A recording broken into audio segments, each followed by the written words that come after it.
Can't catch the Alpha King. Hey, after him! Stop the king! After him!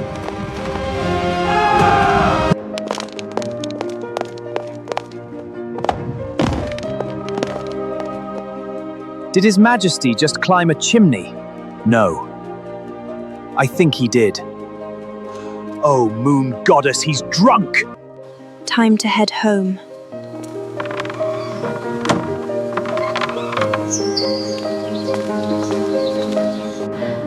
Hello? You found me.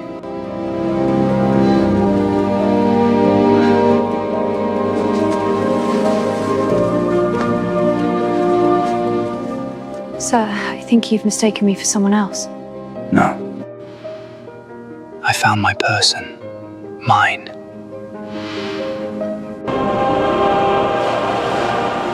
The Alpha King has escaped!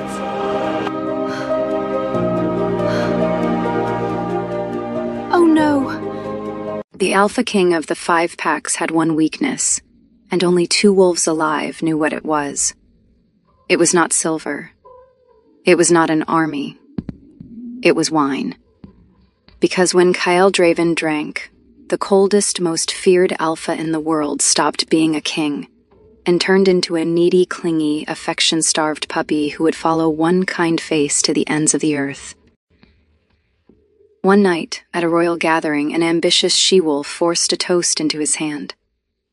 3 goblets later, the king fled his own palace before anyone could see what he became. He ended up drunk in a back alley of the lower district, where a poor herbalist girl found him, and made the mistake of being kind. He attached himself to her instantly. He followed her home. He refused to say where he lived, and all night long he called her one word over and over: mine. But the girl had a secret of her own. Her name was not really Rhea. Her face was not really unknown, because she was the daughter of the traitor who murdered the old king, the one man the Alpha King had sworn to hunt to the ends of the earth. He was drunk in the home of his greatest enemy's child, and neither of them knew yet that this one night would bring down a kingdom's greatest lie. Chapter 1. The Moon Court did not breathe when Kyle Draven entered a room. It went silent. It went still. 100 wolves held their air the way prey holds still in tall grass, hoping the predator passes, praying it does not look their way.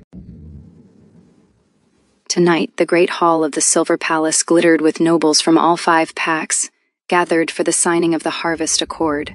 Music played, wine flowed. Laughter stayed carefully quiet, and on a dais of black stone sat the Alpha King. He was 29 years old, and he had ruled for 11 of those years, ever since the night his father was murdered in his own chambers, and the royal beta, the old king's most trusted friend, vanished into the dark. Kyle had been 18 years old that night. He had not smiled in public since. "You're doing the face," said the man lounging beside the dais. His name was Dane. He was a beta, broad-shouldered and lazy-looking, with his collar unbuttoned in open defiance of royal protocol. He had known Kyle since they were pups, and that made him the only wolf in the entire kingdom who dared to talk to the king like a person. "What face?" Kyle said. "The one that makes ambassadors cry. Lord Farron's wife just left the hall. That's the 3rd one tonight. New record." "Good. Perhaps they will all leave." "They can't leave. You summoned them. That's how summoning works." Kyle's eyes swept the hall. They were gray. Pale gray, cold gray, the gray of ice over deep water. He hated these gatherings. He hated the perfume, the politics, the way every unmated she-wolf in the room watched him like territory to be claimed. He was here for one reason. Somewhere out there, someone still sheltered the traitor Rowan Vale. 11 years of hunting, and the man who killed his father was still a ghost. Someone in this room knew something. Someone always did. "Your Majesty." The voice arrived wrapped in silk. Lady Sable Corvin sank into a deep, graceful curtsy. Her gown was silver, the exact silver of the royal crest. No one in the hall believed that was an accident. Her father, Lord Corvin, had risen higher than any noble in a decade. His daughter intended to rise higher still, all the way to the seat beside the throne.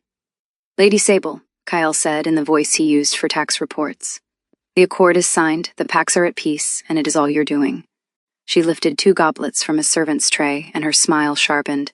The court wishes to toast its king. Surely even you cannot refuse tradition.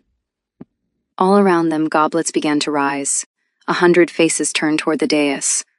Across the room, Dane went very still, because Dane knew something the court did not, something exactly 2 living wolves knew, and one of them was currently being handed a goblet of strong wine in front of the entire aristocracy. The Alpha King could not hold his liquor. That was the polite way to say it.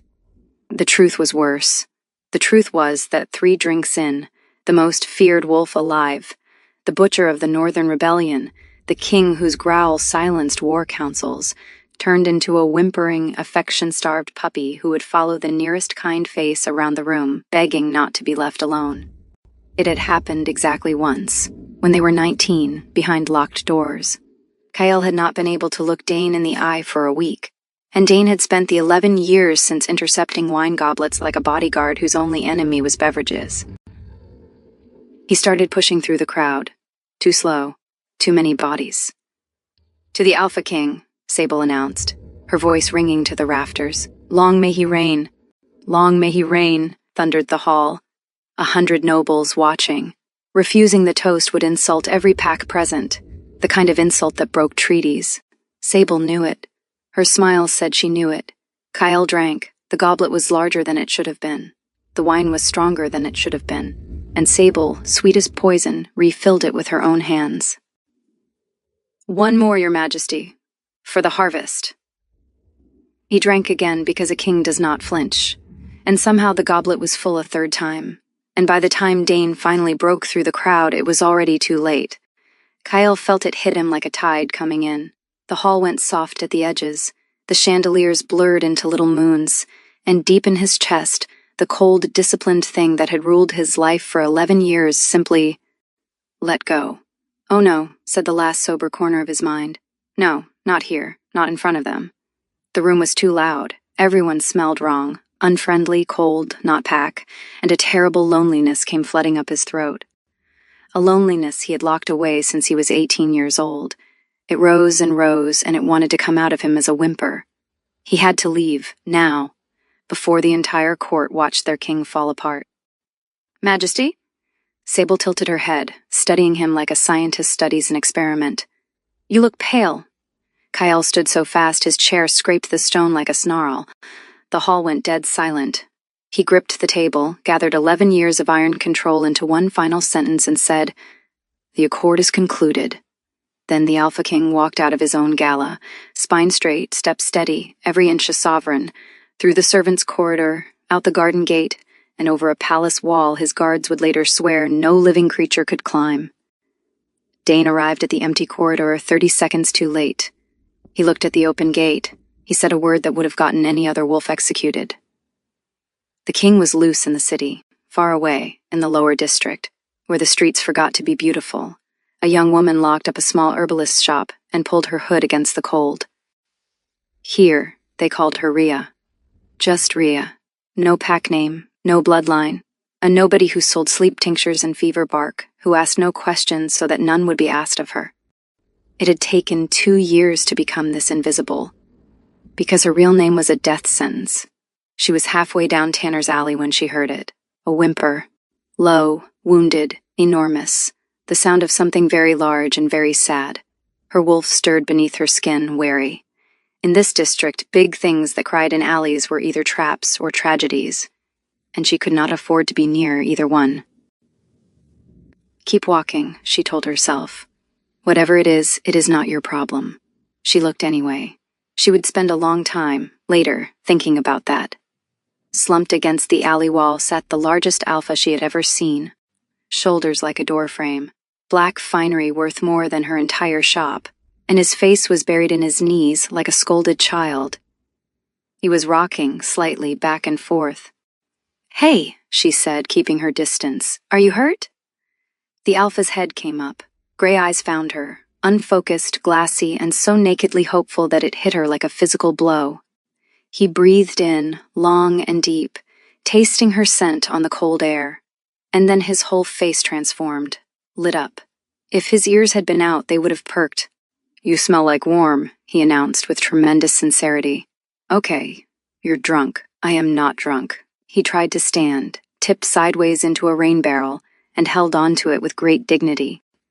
I'm very important." "Sure you are. Where do you live? Very important. I'll point you home." Something crafty crossed his face. It would have been frightening if he weren't hugging a rain barrel.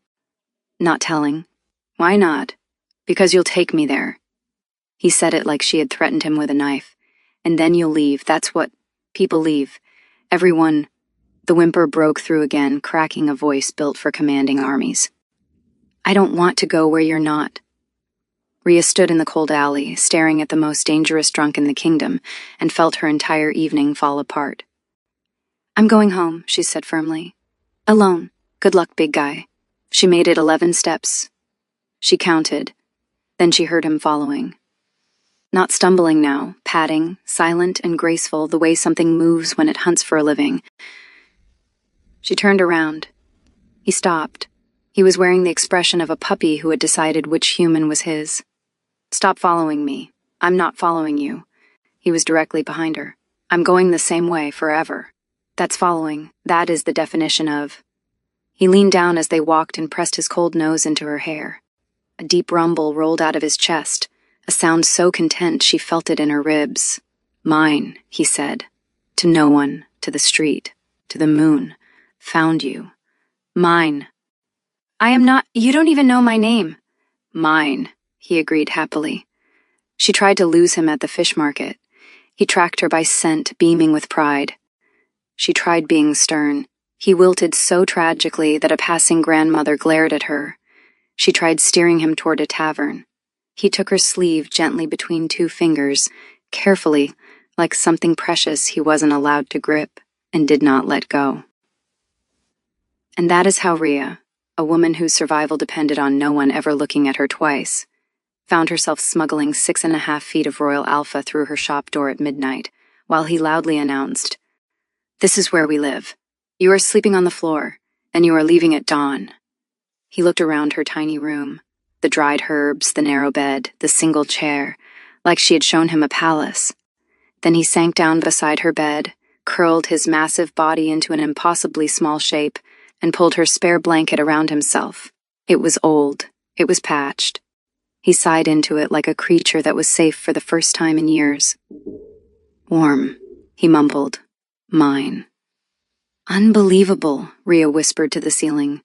She lay awake a long time, listening to him breathe. She told herself it was pity, nothing more. But that whimper in the alley had cracked something open in her chest, because she knew that sound. She knew what it was to have no one. To hide the ache of it behind a mask, every hour of every day. She had just never imagined an alpha could know it, too. Dawn came gray through the shutters.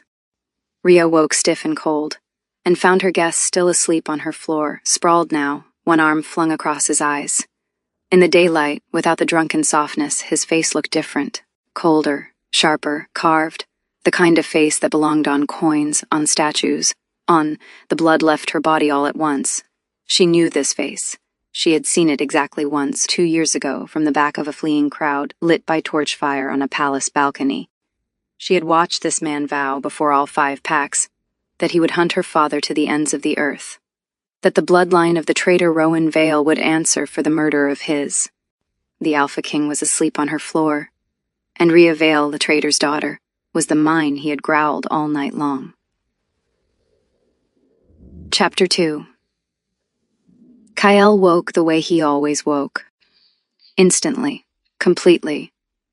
Reaching for a blade that was not there, a low ceiling, the smell of herbs and lavender, a blanket that smelled of her.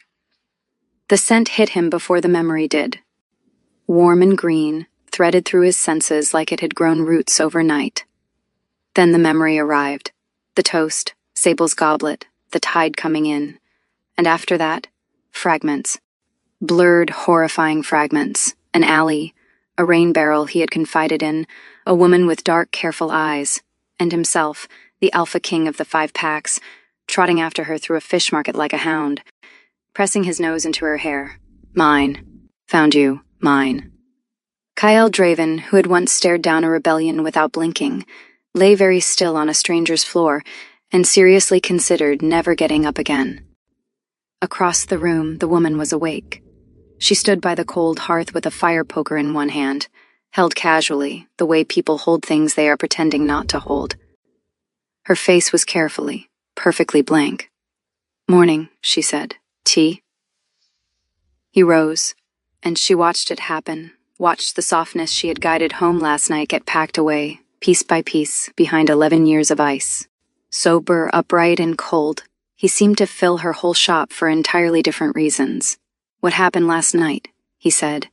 It was not a question, it was a door being closed. "You were drunk in Tanner's, Allie. You followed me home, you slept on the floor." Rhea kept her voice flat. Servile, forgettable, be nobody, she told herself. Be furniture. "Nothing else happened, my lord." His eyes narrowed at those last two words. My lord. He was testing them, and she realized her mistake at once. Too respectful for a stranger, not respectful enough for a king. "You know who I am." Her heart was a war drum. He could hear it. Alphys could always hear it. But Rhea Val, the most hunted bloodline in the kingdom, made herself hold the gaze of the man who had sworn to destroy her family. And she made herself look bored doing it. "You're wearing a season of my rent," she said. "I know you're someone. I didn't ask questions. In this district, we don't." A long, terrible pause. Ice-gray eyes searched her face. "What I said last night," Kyle said at last. "The way I behaved, you will forget it. Already have. You will tell no one. Who would believe me?" Something flickered across his face. It might have been amusement. It was strangled at birth. He crossed to the door, ducking under her hanging herbs, every step the return of a king to his kingdom. Then he stopped, one hand on the latch, his back to her. "You could have robbed me," he said quietly. "Left me in the alley, sold me to my enemies. Why didn't you?" "Because you whimpered like something that had been alone for 100 years, she thought. And I know that sound from the inside. "Slow business day," said Rhea. The Alpha King made a sound that, in a lesser man, might have been the distant ancestor of a laugh, and then he was gone. Rhea locked the door. She slid down it to the floor, and she did not stop shaking for 1 full hour. Back at the Silver Palace, a crisis of professional lying was underway. The king, Dane announced to the Royal Council for the 3rd time, spent the night in fasting seclusion, as is tradition, after a harvest accord. "There is no such tradition," said the Master of Records. "There is now. Write it down. You're the Master of Records. Make it official." The doors opened. Kyle strode in wearing last night's clothes and an expression that dared any wolf present to comment. None did. Careers had ended over less. The council fled early. Dane stayed, arms crossed, grinning like a man holding a winning hand of cards. "Fasting seclusion," Kyle said. "You're welcome. Now." Dane dropped into a chair and put his boots on the war table. "Walk me through it." "You went over the wall, Kyle. The guards think a demon did it." "Where did the Alpha King spend his one wild night in 11 years? "Nowhere. You smell like lavender and cheap tea." "Nowhere, Dane. You smell like a woman's house." Dane's boots hit the floor. He sat bolt upright, delighted beyond all measure. "Moon above. Who is she? Did you do the thing? You did the thing, didn't you? The following. The mind thing. I will have you exiled. You tried that when we were 12. Your father overruled it." But then Dane caught the look on his friend's face. Not the fury which was standard, but the thing buried underneath it. Something almost bewildered. The jester in him stepped aside, and the friend leaned forward. "Hey," Dane said quietly. "Did something actually happen?" Kyle stood at the window for a long time. Below him stretched the capital, and somewhere down there, in the gray tangle of the lower district, was a shabby little shop full of herbs. "She didn't leave," he said at last. He said it quietly, like a man reporting something impossible. "I was that, and she didn't leave me in the alley." "Okay," Dane said carefully. "She gave me a blanket." "Okay. It was a terrible blanket, Dane. It had patches." "Right. Well, clearly she must be executed." "And this morning she looked me in the eye and lied about not knowing me. Her heart was screaming the whole time. And she did it anyway, and it was... Kyle stopped. He closed the fist he had not noticed making. She watched. No one was watching. He rebuilt the ice in real time. It was nothing. It's concluded. Uh-huh, said Dane. It was not concluded. Over the next 2 weeks, the Alpha King developed a sudden, deep, and completely unprecedented interest in the lower district. Drainage inspections, market regulations, a personal royal audit of, as far as anyone could tell, one specific street. Sire, said the captain of the guard, deeply confused. You've asked to review the herb tariffs. Is there a problem, Captain? No, sire, it's just, no king has ever wanted to know about fever bark before. Then it's overdue, said the king, and he went to the lower district, for the tariffs. He told himself it was suspicion. The woman knew his secret. A liability had to be monitored. So he monitored her. From her shop doorway, where he stood filling the entire frame while she sold tinctures around him and hissed that he was blocking her paying customers. He monitored her by sending a royal physician to inspect her stock. The physician came back baffled, reporting that her remedies were better than the palace's own. He monitored her when he noticed her roof leaked, and the very next morning, a roofing crew arrived at her door, waving paperwork about a municipal ordinance that Dane, when questioned, cheerfully admitted he had invented at breakfast. You know what you're doing, right? Dane said, watching Kyle read the same trade report for the 4th time. You're courting her, badly, with infrastructure. I am managing a security risk. You fixed her roof, Kyle. In wolf terms, you've basically brought her a dead elk. And Rhea was losing her mind. Every visit was a hazard. Every moment the king's eyes rested on her face, she waited for it. The recognition, the connection, the name veil rising in his gaze like a drawn blade. She lay awake at night rehearsing escapes. But she also noticed things. She hated that she noticed things. She noticed that he asked what her remedies did, and then actually listened to the answers. She noticed that he was rude to everyone, and had somehow decided that she was not everyone. And she noticed the opportunity. The palace physician had praised her stock. The palace bought herbs. And the palace held, somewhere deep in its archives, the records of her father's trial. The testimonies, the evidence, the names. For 2 years she had circled that fortress with no way inside. Now the fortress kept showing up at her door. Use him, said the part of her that had kept her alive. He is the reason you're an orphan in hiding. Use him and feel nothing.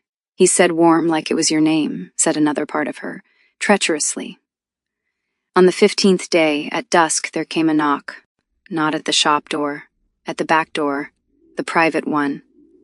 Rhea opened it, and her breath left her body. The Alpha King stood in her doorway, stone-cold sober, and in his hands, held awkwardly, the way a man holds something that might explode, was a small potted moonflower. Your shop, he said stiffly, lacked one. No wine, no excuse, no tariffs. Just him, in plain dark clothes, having climbed his own palace wall to stand in a back alley holding a plant. Neither of them saw the figure across the street, a thin wolf in courier's grays detaching from the shadows. Memorizing the door, the flower, the look on the king's face. Then it slipped away into the dark, toward the noble quarter, toward the house of Corvin. Chapter 3. The moonflower lived on Rhea's windowsill, and Rhea's life stopped being her own. It happened by degrees, the way a tide takes a beach. First the king visited weekly, then twice weekly. Then he appointed her, over her objections and over the court's collective heart attack, consulting herbalists to the crown. Dane invented the title on the spot and swore under oath that it predated the monarchy. The title meant palace access. Palace access meant an escort through marble halls, and the escort's route past guards, courtiers, and... Rhea counted the doors, casually, the way you count anything. The Hall of Records. Use him, whispered the survivor inside her. This is everything you came for. So she did. She memorized patrol rotations while pretending to sort dried valerian. She learned which clerk left the archive wing unlocked at lunch. She smiled at the king of the 5 packs and mapped his fortress behind her eyes. And if her heart did something complicated every time he looked at her, that was tactics. Camouflage. Nothing else. The problem was that Kyle Draven, up close, refused to stay a monster. It started with the tea. He had taken to arriving at closing time, always with an excuse, and the excuses were always terrible. This evening's excuse was a cough. He produced it standing in her doorway.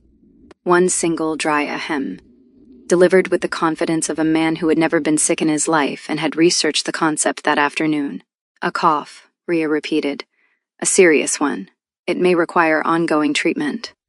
Uh-huh. She turned to her shelves. She took down the most vile things she stocked, boiled bitter root and mustard bark, a tonic that made strong men weep, and poured him a full cup. Then she waited for the excuse to collapse. The Alpha King looked at the cup. He looked at her, and he drank the entire thing without breaking eye contact, throat working, gray eyes watering at the corners, down to the dregs. Delicious, he rasped, in the voice of a man being murdered. Rhea bit down on the laugh so hard it hurt. That'll be 6 coppers. 6, he set down the cup. I am the king. Then you can afford it. She held out her palm. Full price. I don't run a charity for rich men with fake coughs. There was a pause that would have made courtiers faint. Then Kyle Draven reached into his coat and counted 6 coppers into her hand like tribute. The king of the 5 packs did not carry money, which meant he had started carrying money. For this. For her. Then he set a gold crown on the counter beside the coppers. For the cup, he said, daring her. The cup costs half a copper. It's a very good cup. She pushed the gold back. He pushed it toward her. She pushed it back again and flattened her hand on top of it, and watched the most feared wolf alive discover that there was exactly one person in his kingdom he could not buy, could not order, could not give things to, and that this was, for reasons he clearly could not name, both unbearable and wonderful. You are, he said at last, the most stubborn creature I have ever met. You come to my shop 4 nights a week to drink poison, my lord. I'd look in a mirror. And there it was, the things she kept catching. The crack in the granite, the corner of the king's mouth moved, just a fraction. And he took his 6 copper tonic and his refused gold and left her shop looking like a man who had won something. Then came the market day. She was on her monthly supply run, both arms full of root bundles, when the crowd around her went quiet in a way she had learned to fear. And there he was, out of nowhere, in plain clothes that fooled absolutely no one, falling into step beside her as if kings strolled the herb stalls of the lower district every week. What are you doing here? Inspecting, said Kyle, and he took the baskets out of her arms, both of them. She grabbed for them, he simply lifted them higher. The entire royal dignity of the 5 packs, standing in a fish-smelling market, holding a woman shopping like a footman. Walk. You were going to the root cellar. Give me my... The baskets are heavy, you will hurt your back. Walk. So they walked. And the district watched, wide-eyed, as their little herbalist marched down the row hissing at her enormous basket carrier. It might even have stayed funny.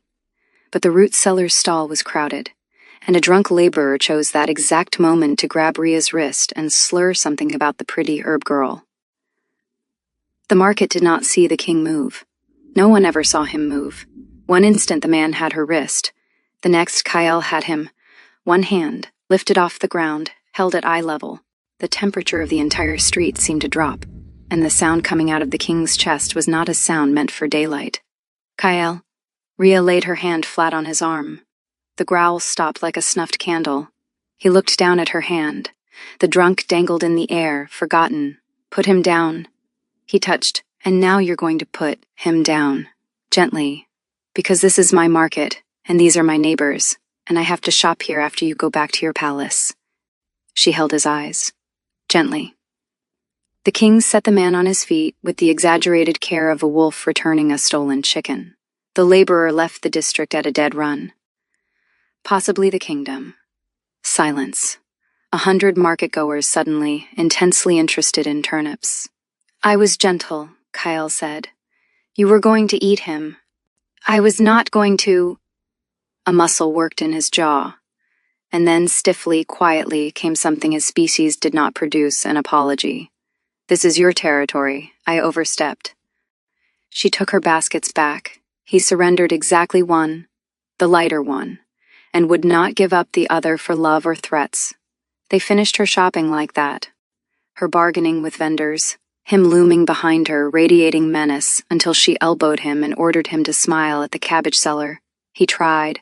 The cabbage seller gave them the cabbages for free out of pure terror. Rhea made the king go back and pay full price. He did it. That was the thing she could not get past, walking home. He did it. Then there was the council. She only heard about it because Dane told her a week later, lounging in her shop doorway and eating her stock of candied ginger without asking. So there we are, he said. Full small council, treasury review, the deadliest boredom known to wolfkind. The minister of coin proposes raising the medicine levy. Squeeze the apothecaries, fill the war chest. Standard stuff. The whole table is nodding. He popped another ginger, and the king says no. So the minister asks why. Brave man, dead man now, professionally speaking. And His Majesty looks up from his papers and says, and I quote, "Fever bark is 4 coppers a bundle. Raise the levy, and either the seller starves or the sick do. A kingdom that taxes its medicine is farming its own graves." Dane let that sit. 4 coppers a bundle, Rhea. The king of the 5 packs knows the street price of fever bark. Then he abolishes the levy for lower district healers, orders a royal herb garden planted to supply the poor wards at cost, and moves to the next item like he hasn't just quoted. Dane looked at her over the ginger jar, and his eyes were far too sharp for a lazy man. Somebody, word for word, something somebody must have said once, complaining over tea, thinking nobody important was listening. Rhea stood very still behind her counter. She remembered saying it. Weeks ago, bitter, offhand, wiping down bottles, he had been listening. He was always listening. The council thinks he's gone soft. Dane took 1 more ginger for the road. I think he's gone specific. He'll be by tonight. He doesn't know I know that. Please act surprised. He paused in the doorway, and for 1 second the gesture was not in his face at all. 30 years I've been talking at that wolf blanket woman. You're the first thing he's ever repeated. Why herbs? Kyle asked her once in the palace apothecary, watching her hands work. My mother taught me, true, careful. Her mother teaching her poultices in the gardens before the world ended. Where? North, said Rhea, also true. A masterpiece of true.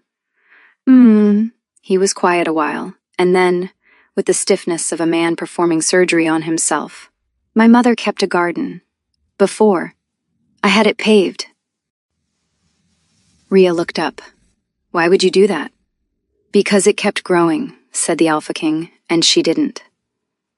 Then he stood and left, and Rhea sat with a mortar full of crushed rosemary and the horrible knowledge that she was starting to understand him. Then came the night of the envoy's feast, and the second catastrophe, a southern delegation, a long table, ceremonial mead, and a servant bribed with Corvin gold who made sure the king's watered cup was switched for the envoy's unwatered one. A small test, a little experiment. Down the table Lady Sable watched. Her spy's reports had hinted at a weakness. She wanted to see it with her own eyes. Dane caught the scent of the strong mead 1 sip too late. He got Kyle out through the west corridor with the smooth efficiency of a man executing a fire drill he had designed years ago. The king retires early, pressing dispatches. Good night, everyone. He had almost wrestled him to the royal chambers when Kyle suddenly went still. His nose lifted, his pupils blew wide and glassy. Dane, said the Alpha King, with the crystal-clear focus of the extremely drunk. I have to go to my shop. It is not your shop, it is her shop. And no, absolutely not. You. Kyle went over the wall. Have to stay, Dane finished, alone to the night air. He looked up at the wall. He thought about the 11 years of his life. Then he climbed after his king, muttering the entire way down the other side. Rhea woke to a soft, insistent scratching at her back door. She opened it, and found 6.5 feet of Alpha King sitting on her step in the pouring rain, drenched to the bone, beaming up at her like the sun had personally arrived. Found you, he said with deep satisfaction. Oh no, I climbed 2 walls. You're soaked, get in here before someone. He was already in, already pressing his cold nose into her hair with that contented rumble, already gravitating toward the patched blanket like a homing pigeon. Dane appeared in the doorway 30 seconds later, equally drenched, and the two of them stood watching the terror of the 5 packs wrap himself in patches on the floor. "So you're her," Dane said. "The blanket woman. The wet?" He told me about the blanket, twice, sober. Dane studied her. The wariness, the exits she had already marked, the fear she wore like a second skin. Then he looked at his best friend, whose massive shoulders had unknotted the moment her scent reached him. He put out his hand. "Dane. I've known him since we were pups. I'm the one who does damage control." "Rhea, I'm the damage." "Yeah," Dane said quietly. "I'm getting that." From the floor, Rhea. The king said her name the way drunk men say prayers. He had caught her hand as she passed, and he held it with those careful 2 fingers, like the sleeve, like something he was not allowed to want. His eyes were glassy and utterly defenseless. "Don't leave, everyone. When I sleep, everyone's gone when I wake up. Don't." And Rhea Vale, daughter of the man this king had hunted for 11 years, heard herself say, "I'm not going anywhere." He believed her instantly, completely, the way only drunks and children believe. He was asleep in minutes, her hand still held hostage. Dane watched her not take her hand back.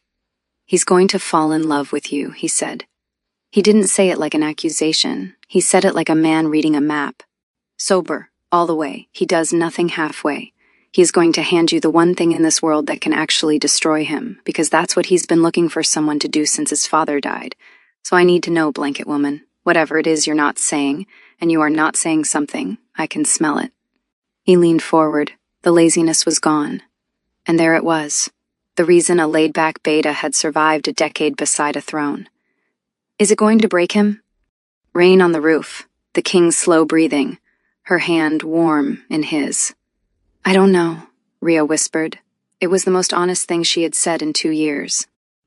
Across the city, in a study lined with stolen fortunes, Lady Sable Corvin laid a courier's report before her father.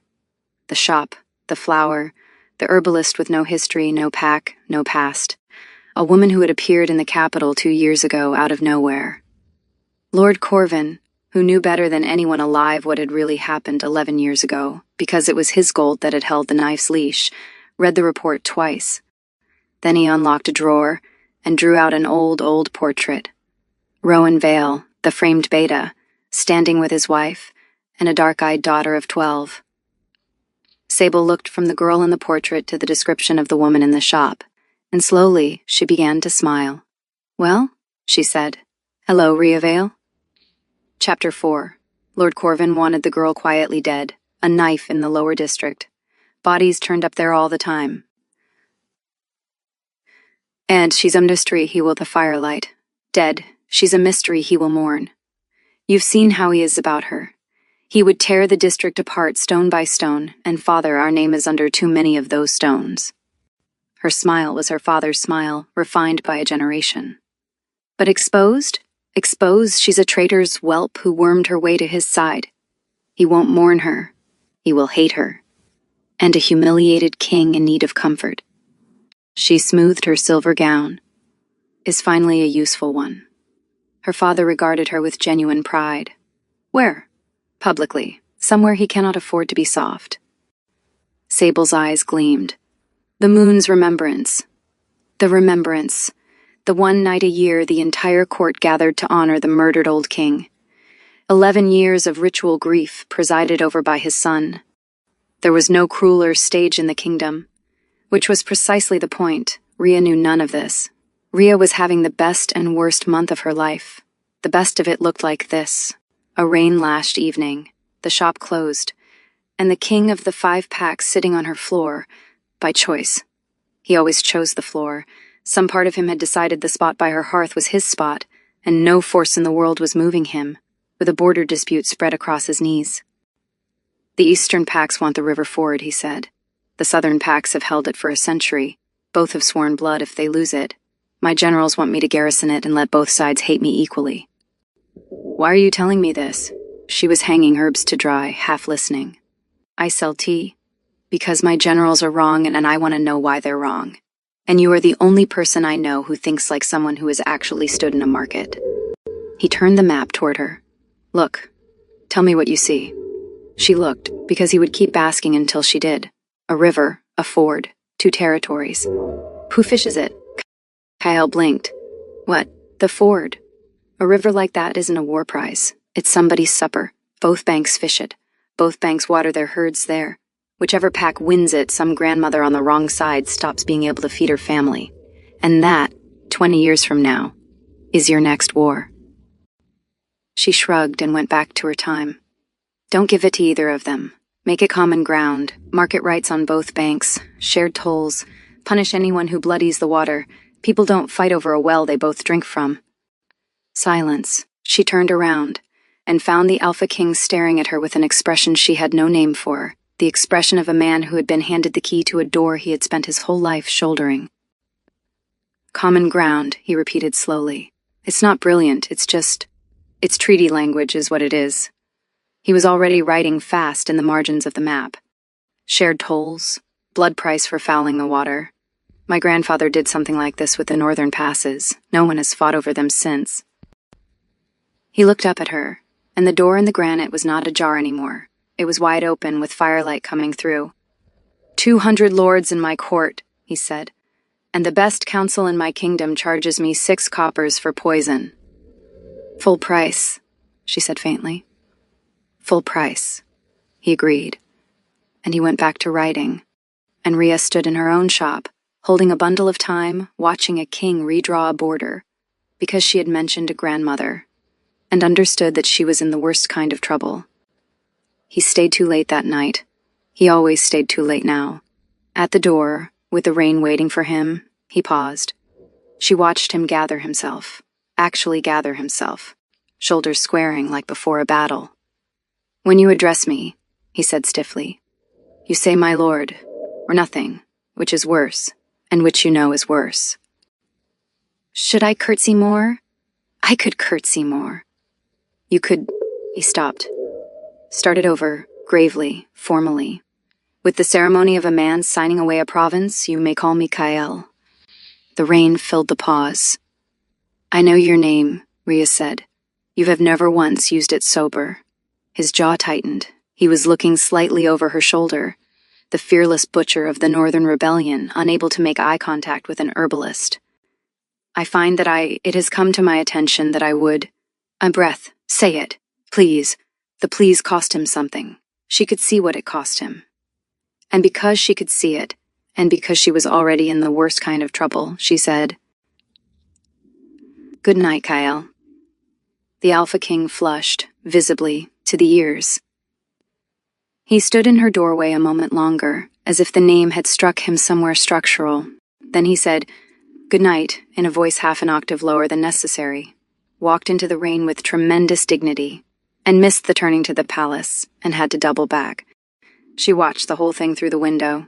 That was the best of it. She had stopped pretending she wasn't falling, stupidly, fatally, completely. And that was also the worst of it, because 3 days earlier, in the palace archives, Rhea had found what she came for. 3 visits to the royal apothecary, 3 lunch hours when the clerk left the archive wing unlocked, and on the 3rd, in a dusty case file 11 years old, inquiry into the death of King Theron. Testimonies, her father's trial, and inside it the seam she had spent 2 years praying existed. The case against Rowan Vale rested on 3 witnesses, a guard who swore he saw him flee the king's chambers, a steward who found his dagger, a courier who carried his treasonous letters. 3 unconnected wolves, except they were not unconnected. She traced them through the palace rolls with shaking hands. Within 2 years of the trial, all 3 had left royal service. 1 received an estate, 1 received a trade license, 1 received a quiet pension and drank himself into a comfortable grave. 3 fortunes, and every one of them flowed, through cutouts and kindnesses from a single source. Forvin. Rhea sat in the archive dust with the truth in her lap and understood something terrible. She had enough to hope. She did not have nearly enough to survive saying it out loud.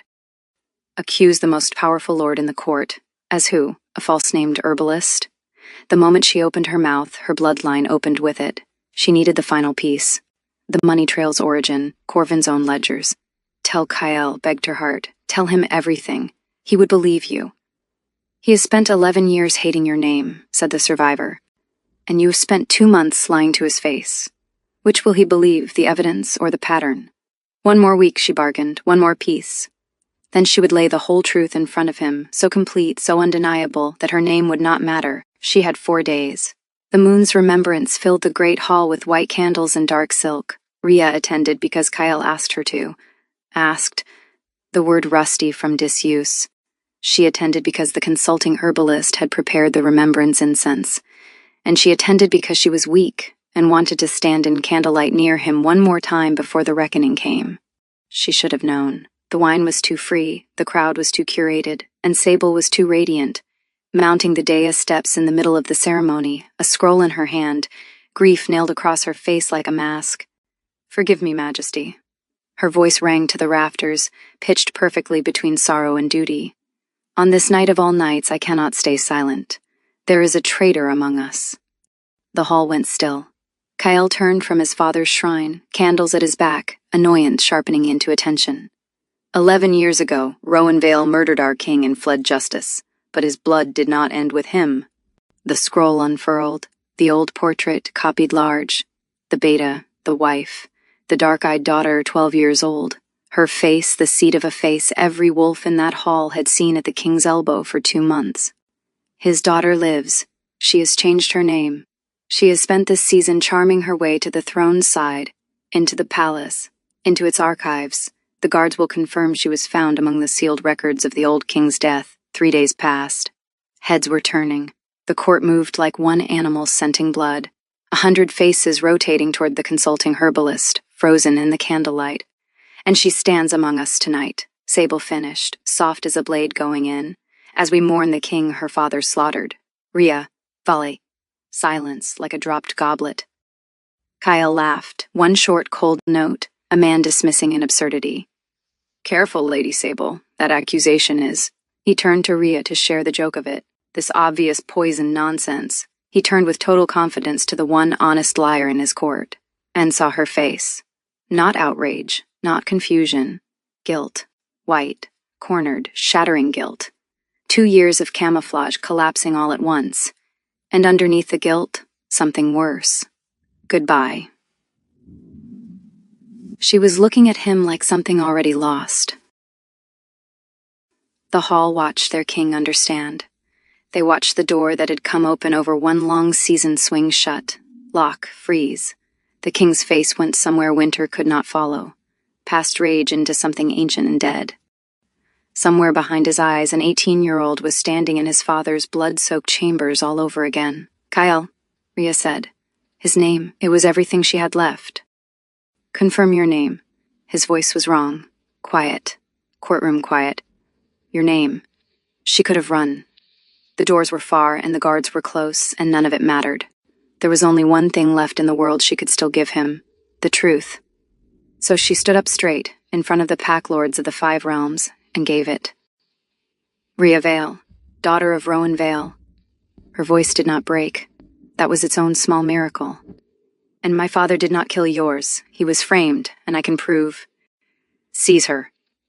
The words came out in the king voice, the one that moved armies. The hall erupted, guards converging, nobles surging, Sable watching her masterpiece with dewy, triumphant eyes. And through all of it, Dane was shoving toward the dais, shouting his king's name and getting nothing. Nothing. The ice had taken everything. Guards took her arms. She did not fight them. But as they turned her toward the doors, Rhea twisted back one last time and threw her final piece across the ruins of everything, aimed straight at frozen gray eyes. 3 witnesses convicted my father, KL. 3, and every one of them was paid.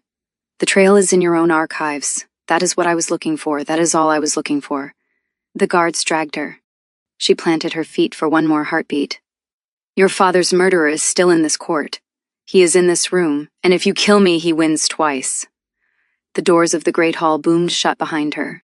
In the silence, in the candlelight, the Alpha King stood beside his father's shrine, utterly still, while a season's worth of warmth died somewhere behind his eyes. Lady Sable laid a gentle, consoling hand on his arm. He did not seem to feel it. That, she decided, would change. Chapter 5. For 6 days, the Alpha King was flawless. He held his councils. He signed his decrees. He accepted the pack lord's careful congratulations on unmasking the traitor's daughter. He endured Lady Sable's ministrations at dinner with glacial courtesy. He did not visit the dungeons. He did not speak the prisoner's name. By every measure the court possessed, the king was entirely himself again. Dane had never been so frightened in his life. Because Dane could count. He counted the meals Kyle did not finish. He counted the sparring partners who now refused to face him after what had happened to the first two. He counted the nights the king's study window stayed lit until dawn. And on the sixth night, standing in the doorway of that study, Dane counted the strangest thing of all. There, on the king's desk, among the dispatches and the death warrants waiting for signature, sat one small potted moonflower. Someone had gone to her sealed, shuttered shop. Someone had rescued it.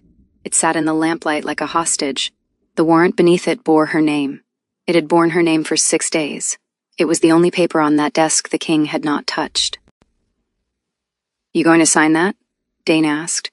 "The tribunal convenes in 3 days. It requires no signature until—" "That's not what I asked." Kyle's pen stopped moving. In 30 years, Dane had learned to read his friend's silences. This one had a barricade in it. "She lied to me," Kyle said, "from the first breath. The shop, the name, the blanket, all of it. Reconnaissance. I let the daughter of my father's killer map my house because she smelled like—" He stopped. Rebuilt himself. "Sable's evidence is confirmed. She was in the sealed archives, twice." "Yep," Dane said. "And what was she reading?" Silence. "See, that's the thing that's been keeping me up at night." Dane strolled into the room, past the moonflower, uninvited, the way only he was allowed. "Because I pulled the archive logs. The traitor's daughter, alone with the records of the crime, she could have burned them, altered them, protected her dear old father. Instead, she read the witness testimonies, took nothing, changed nothing, copied out 3 names. He dropped a paper on the desk. So I looked up the names. Dane. A guard, a steward, a courier. 3 honest wolves whose word killed a beta and orphaned a girl. One got an estate in the lake country, one a guess whose family sold it to him at 1/10 of its value. One got a trade license, one a guess whose lord sponsors that guild. The third drank himself to death on a pension nobody could trace. Well, I traced it, Kyle. It took me 5 days, and I traced it." "Enough." Kyle was on his feet, and the room shook with it. The king voice. The voice that ended arguments, ended rebellions, ended careers. And Dane, laid-back Dane, who had never once stood against that voice in 30 years of friendship, planted his feet. And stood. "Or what?" he said quietly. "You'll seize me too?" The words landed like a slap. Kyle stood breathing hard behind his desk, and Dane looked at his best friend, at the barricade, and at the wreckage piled up behind it, and finally said the thing he had carried up the stairs. "You want to know what I think is really happening? I think you already know. You are the best reader of liars alive. You clocked her hesitations months ago. You told me so yourself.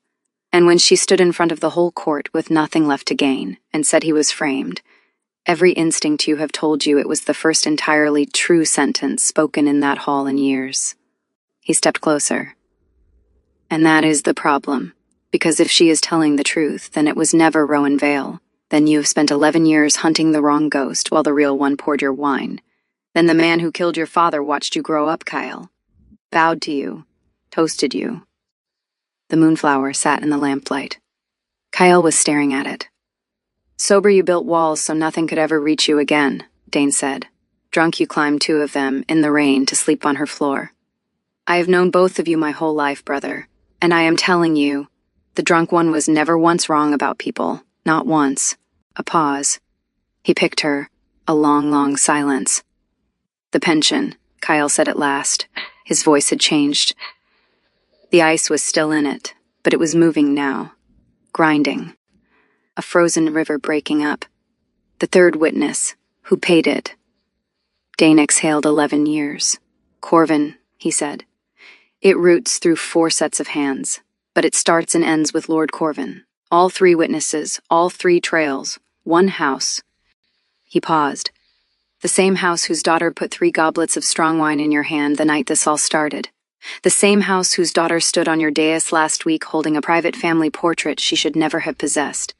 Ask yourself, Kyle, where does a noble get an 11-year-old portrait of the royal Beta's family, unless her father kept trophies? But the king was already moving, already at the door, already giving orders to the night guard in a voice like an avalanche choosing a direction. Which is why neither of them was in the room when the second courier reached the house of Corvin. The report was short. The Beta Dane had been pulling pension records. Lord Corvin stood at his window for a long, cold minute, doing the same arithmetic in reverse. "The tribunal is in 3 days," Sable said. "She'll accuse us before the assembled lords." "There will be no tribunal." Her father drew on his gloves. "Prisoners despair, my dear. Prisoners hang themselves in their cells. It is practically a tradition, and the turnkey on the trader's wing owes me his son's gambling debts." He looked out across the sleeping city to the palace, and its one lit study window, burning in the dark. "Tonight," he said. Chapter 6. Rhea heard the boots before the lock turned. 6 days in the trader's wing had taught her the dungeon's language, the guards' rotations, the drip of the north wall, the rattle of the supper cart at dusk. These boots were wrong, too late for supper, too many for a check, too quiet for anything honest. 2 years of running had built an alarm into her spine. It was ringing. She was on her feet back to the stone when the door opened, the turnkey, and behind him 2 wolves she had never seen, big, scarred, and carrying of all gentle things a length of rope and a stool. "Poor girl," the turnkey recited. Wooden, rehearsed, despaired in the night, where nothing anyone could have done. The first wolf reached for her, casually, the way you reach for something that is already dead. But here is what Lord Corvin's arithmetic had not included. Rhea Vale had not survived 11 years as the most hunted blood in the kingdom by despairing. She had survived them as an herbalist. And for 6 days, on the standing orders of a beta named Dane, who trusted his own castle exactly as far as he could spit, the prisoner had been allowed her tinctures. For the damp cough, Rhea blew an entire pouch of powdered fire pepper and dried wolfsbane dust straight into the first wolf's face. What happened next was not a heroic battle. It was a small, vicious, scrabbling dungeon brawl. A howling half-blind assassin, a swung stool, a bitten hand, a she-wolf fighting like the cornered thing she had been her entire life. And it was going to end the only way it could end. 2 against 1 in a stone box. The second wolf's arm closed across her throat. The rope lay on the floor where she could see it, and the north corridor came apart. There is no way to describe what it sounds like when an Alpha King stops being a court creature. The dungeon door did not open. It left. Torchlight poured in, and in the torchlight was a shape that made the assassin holding her go stupid with instinct, because every wolf alive knows the shape of the apex predator. And it was making the deepest sound she had ever heard, a sound with no language in it at all. Later, the palace guards would tell it in whispers. How they had run full tilt behind the king the entire way from the study. How not one of them had been fast enough to see what he actually did inside that cell. They saw only the aftermath.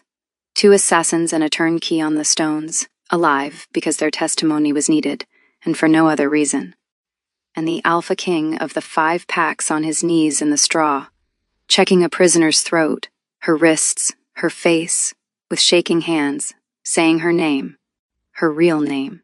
Like it was the only word he had left. "Rhea, Rhea, took you," she rasped. 6 days. A sound broke out of him. Half laugh, half something that had been walled up since he was 18. And then the king buried his face in her hair right there in the cell in front of his own guard and breathed her in. Like the drunk in the alley. Like the drowning man he had been all week.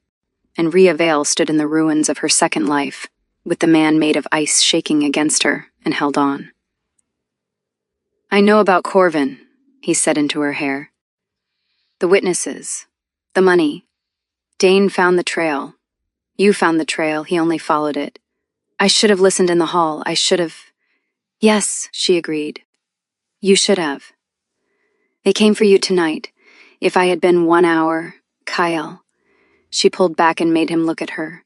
His gray eyes were wide and young, and terrified in a way his court would never have believed. "You came, now finish it. He has had 11 years to bury the truth. After tonight fails, he has hours. Wake your lords." The Alpha King looked down at the traitor's daughter, giving him orders in his own dungeon. "There she is," he said, "my queen. I have not agreed to anything," but he was already lifting her off the straw like she weighed nothing, already giving orders through the broken door in the avalanche voice.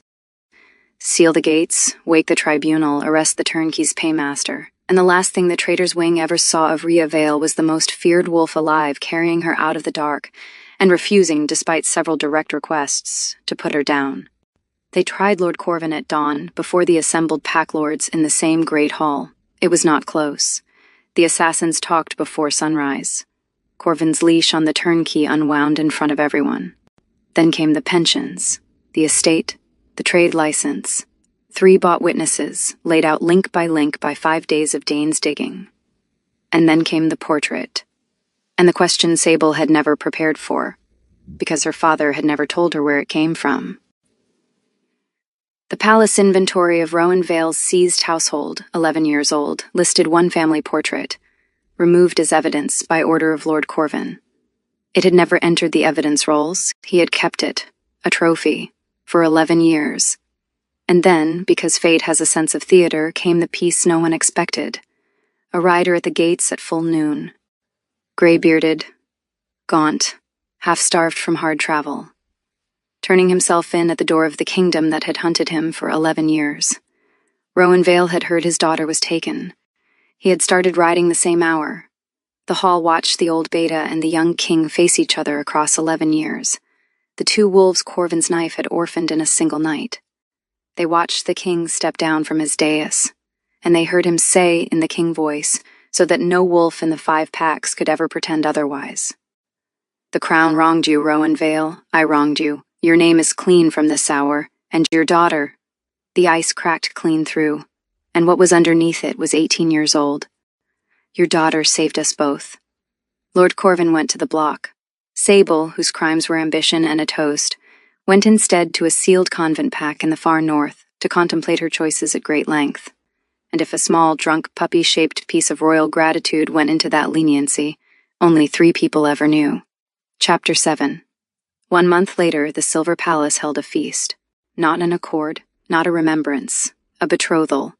The first royal betrothal in a generation, and the strangest in 10. The Alpha King of the 5 packs, to a low-born herbalist who was also the highest-born fugitive in the realm, depending on which year's law you consulted. The lords came braced for scandal. What they got was worse. They got the king smiling. At the height of the evening, Dane rose with his goblet, wearing the grin of a man who had waited his entire life for one single moment. "A toast," he announced, "to the king, and before he glares at me, relax, brother, it's watered." A ripple of confusion went down the tables. The court did not understand why the king's oldest friend was laughing at his own toast. To the king who conquered the north, who united the packs, and who was himself conquered by a patched blanket and a woman who charges him full price for tea. Long may he reign, longer may she. Long may he reign. And the Alpha King raised his watered goblet and looked down the table at his betrothed, who raised her cup and one eyebrow back at him, and drank his watered wine like a good, disciplined king. The court saw nothing else. The court would never see anything else. Because some things were not for the court. That night, long after the last lord had been poured into his carriage, the doors of the royal apartments were barred. The guards were dismissed to the far corridor, and Dane, on his way out, set 1 bottle of strong wine on the table between them with the ceremony of a man handing over a live coal. "You're sure?" he said. It wasn't really a question. "I'm sure," Kyle said. Dane looked at Rhea. "He's your problem now, blanket woman. If he starts toasting the curtains, that is a you situation. Good night, Dane. He is going to tell you the rain barrel story. He loves the rain barrel." "Good night, Dane." The doors closed, the fire cracked, and the 2 of them stood looking at the bottle. "You don't have to," Rhea said quietly. "You know that. I already know that part of you. You never have to show it to anyone again if you don't want to." "I know." Kyle turned the bottle slowly in his hands. When he spoke again, his voice was low and careful and completely unguarded. A voice exactly one person alive had ever heard. 11 years, I treated it like a wound, something to hide, something my enemies could open. He looked up at her. But it was never a wound, Rhea. It was a compass.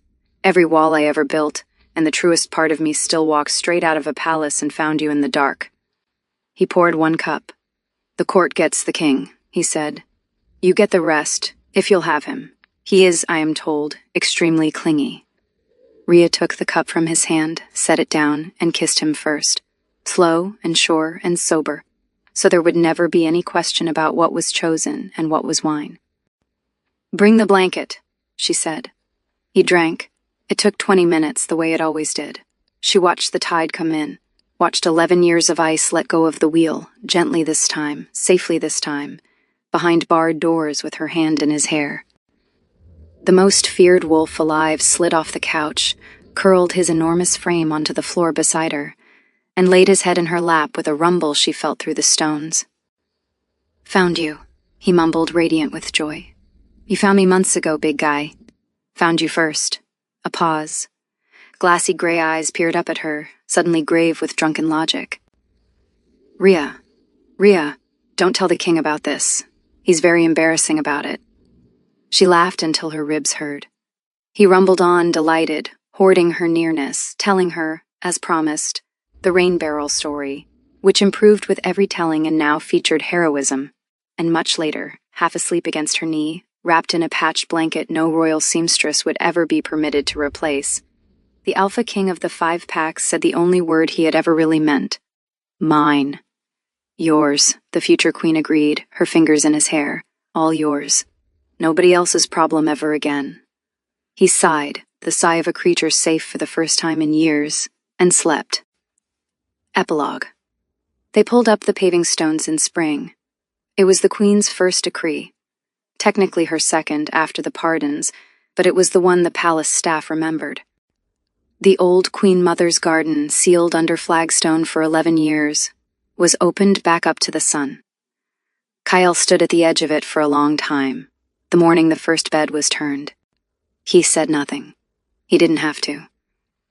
Rhea planted the moonflower herself, dead center, with her own hands, and the king of the 5 packs knelt down beside her and got dirt on his royal knees, and nobody died of shock. Though the master of records came close. Rowan Vale took a cottage at the garden's north wall, close enough to dine at the palace, far enough to feel free. He and the king had begun warily to play chess. Sometimes they spoke of the old king, the beta telling the son stories the boy had been too young to keep. And if the guards sometimes found the Alpha King red-eyed at the chessboard afterward, every single one of them had gone conveniently, permanently blind. Dane was named Lord Steward, over his loud objections, and given palace rooms he already never left. He maintained 2 standing orders of his own invention. The first, at every state function, every feast, every accord, the king's wine was watered. No exceptions. On pain of Dane, the second order was quieter. On the last night of every month, no feast, no court, doors barred, guards dismissed to the far corridor. 1 bottle of strong wine went up to the royal apartments. It was never written down. It was never discussed. As far as the kingdom knew, it did not exist. But on those nights, if you stood in the new garden, under the right window, you could hear it. A deep, contented rumble. A woman laughing, and the most feared voice in the 5 packs, gone soft as a pup, saying the only word it had ever really meant. Mine. Yours, the queen would agree. Now give me back the blanket. The end.